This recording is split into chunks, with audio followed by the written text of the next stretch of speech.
Today on the Topping Show, Steven Crowder's wife tries to take his dog away and deletes 2,000 hours of ring footage against a court order. Bud Light UFC Dustin Poirier tweet is mostly mocked. DeSantis on Florida tackling squatters goes viral. Vivek on Argentina Javier Milei mass firings.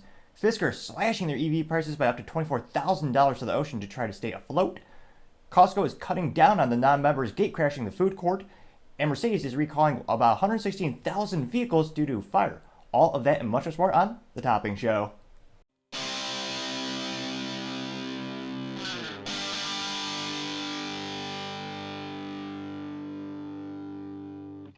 Thank you everyone for taking the time to tune in today. Today's episode of The Topping Show is proudly sponsored by Topping Technologies.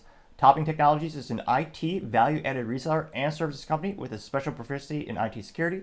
Heck, I see their founder at least twice a day. I say he's quite handsome and brilliant. He's me, you see, that's the joke. If you're an IT leader or a business owner, reach the team at sales@toppingtechnologies.com. Also trying to get to 4,000 subscribers by the end of the month, so if you could click that button, I would greatly appreciate it.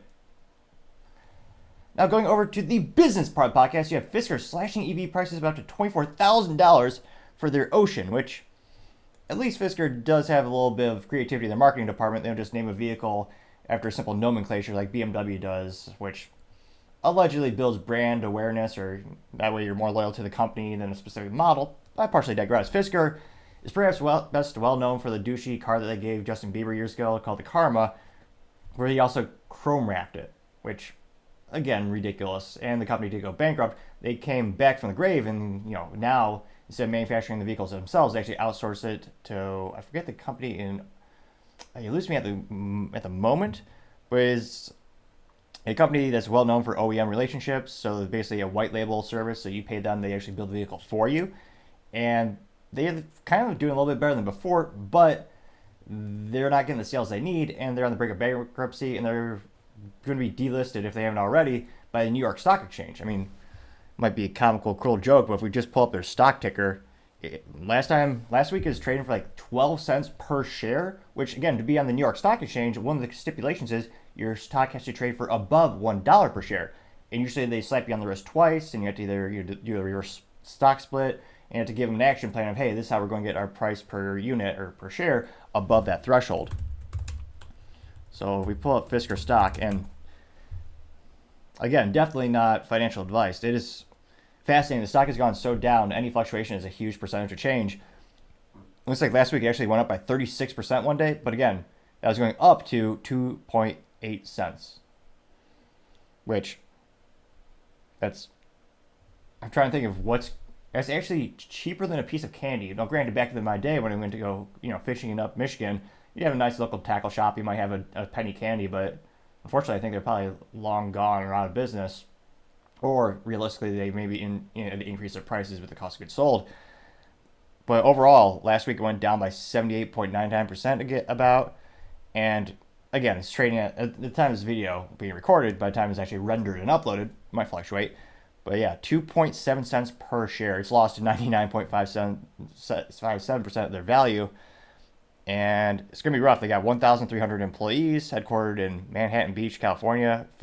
Founder, again, this is, I like to call it Fisker 2.0 because the first Fisker went bankrupt. This was is it Henry? No, Henrik Fisker. He's the founder of the company. That also beholds his name, of course. And now they're in a tight spot. They desperately need to get some cash flow. And one of the most traditional ways to do that in business is slash the price of your vehicle. Some people really do believe the philosophy that at a certain price point, anything will sell. The exception perhaps being Bud Light, where it actually was cheaper to buy water cheaper to buy Bud Light than water. Was it Q4 last year with the promo? It still didn't increase the sales. But certain products can't be saved. Now, Fisker, it looks like they're doing the discounts mainly on the Fisker Ocean, which again is their SUV looking thing. And this, again, they're trying to raise capital so they don't go bankrupt. So they need the cash. It looks like it would reduce the price by nearly 40%, down to $37,000. I partially messed up. That's $37,499. They say that brings the price of the Ocean Extreme nearly $6,700 below the average price paid for a new vehicle this month. Now, they also know that cheaper trims are also discounted. The most affordable Ocean now selling for $24,999.